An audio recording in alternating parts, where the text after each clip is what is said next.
Hello ladies and gentlemen, Sigvaldo Grim here and welcome to Injustice 2 Mobile News. For those of you new to this series and new to the channel, this is the series where we take a look at the challenges that are up, at the arena season, and if the character is worth grinding for, and at the store, and if the chests that are in the store are worth buying.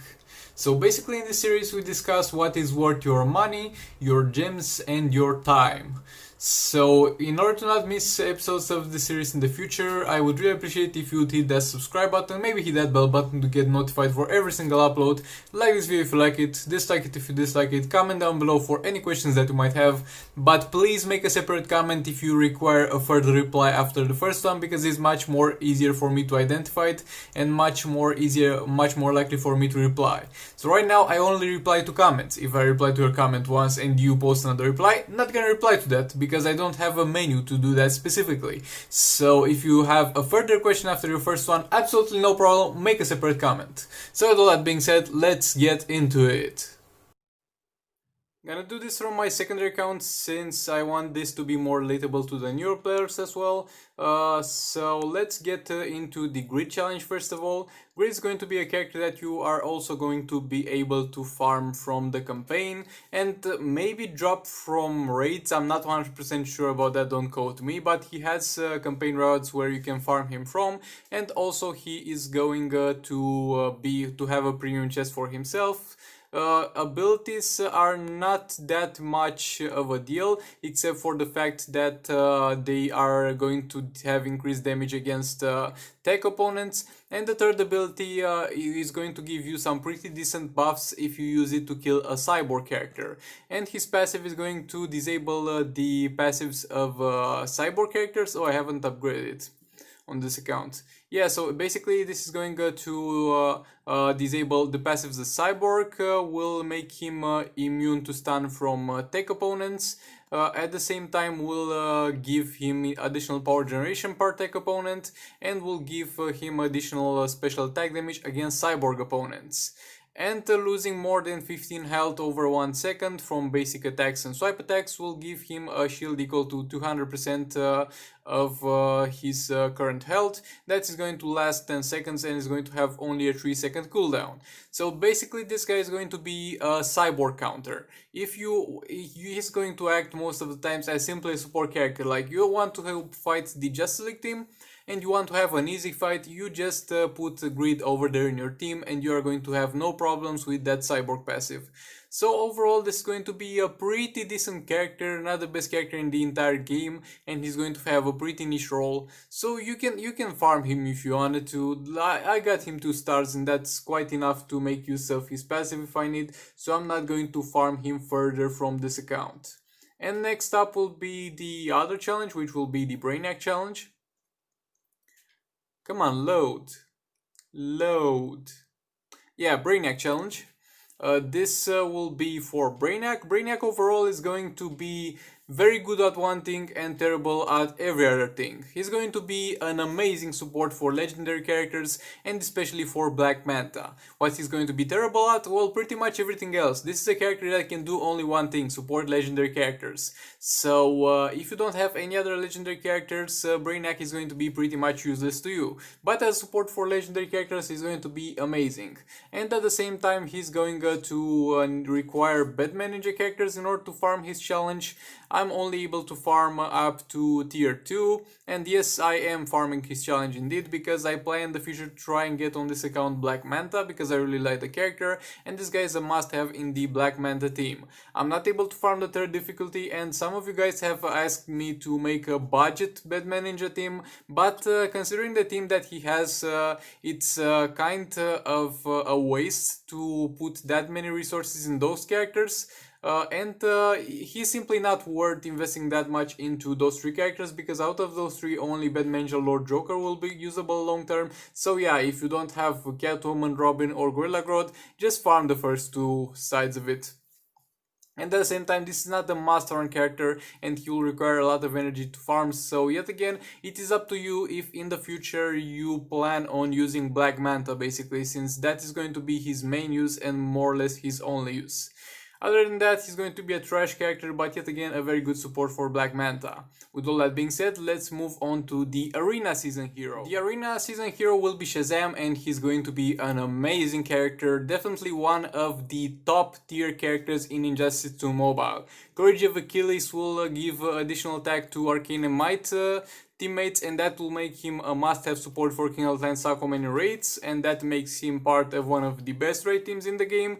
Retribution of Zeus will make him an amazing character for Rita Champions Rita, because this is going to give him a chance to cast Roaring Strike for free, and basically Roaring Strike is going to cost 8 energy in total and regenerate a huge percentage of your team's health. Your whole team's health. So basically you have a chance to use this for free and get all its benefits. And Stamina Flatlass is going to give you a critical damage multiplier reduction for your entire team. So basically that means it will make your team more resistant to critical attacks. So overall, he's an amazing character, he's a must-have support for raids, and he's one of the best characters in the entire game when it comes to Champions Arena, and he's very good in Arena as well. Overall, this will be hands down the best character you can get from the Arena seasons. Very high up there with Nightmare Batman and Black Adam, but on my opinion, he's the best character you can get from the Arena seasons period, and everybody will try to farm him, and this is going to be a rough season, but you should definitely try your best to get at least Elite 1 in order to get him. Now let's move on to the store and see what chests are up for sale. First of all, we have the legendary Brainiac chest, which has a chance to give you shards for Brainiac.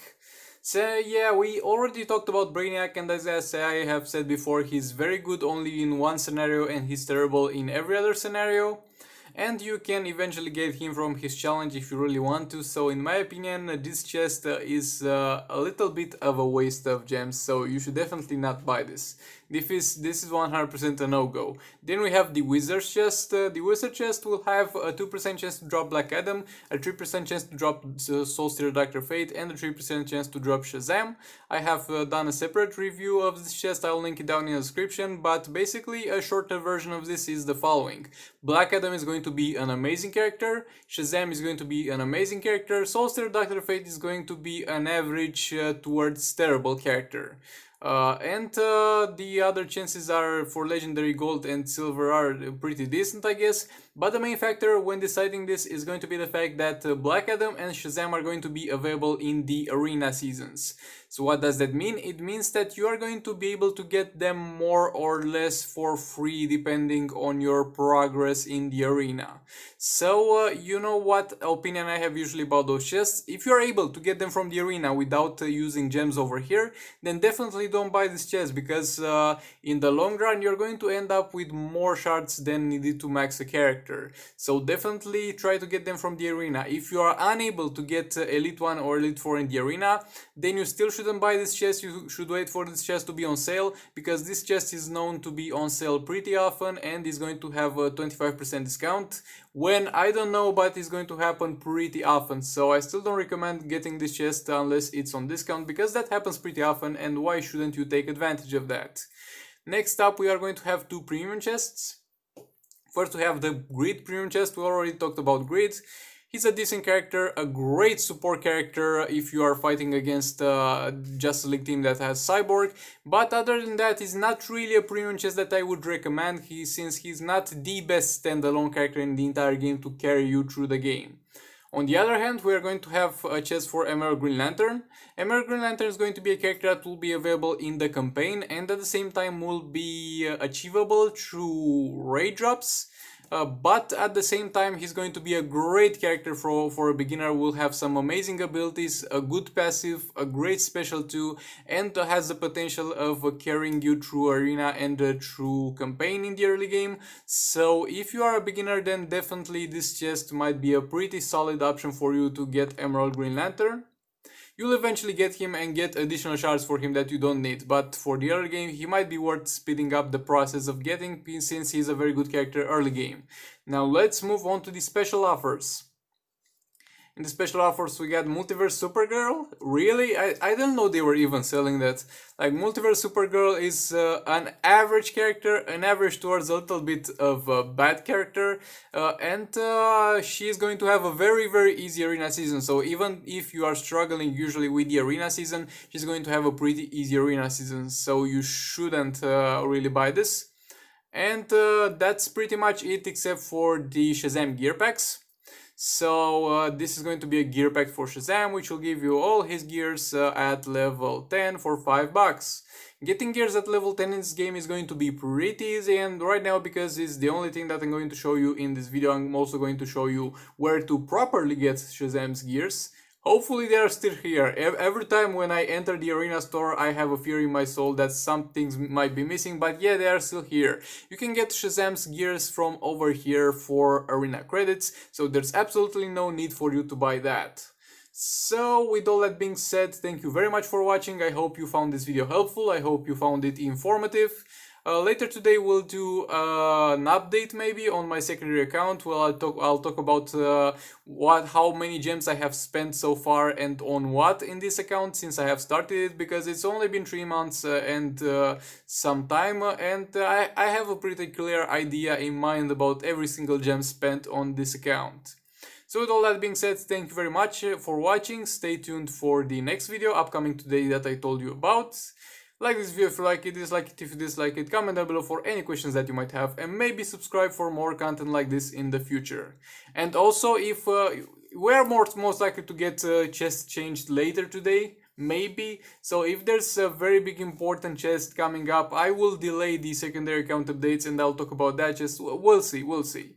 Thank you very much for watching, and I'll see you in the next one.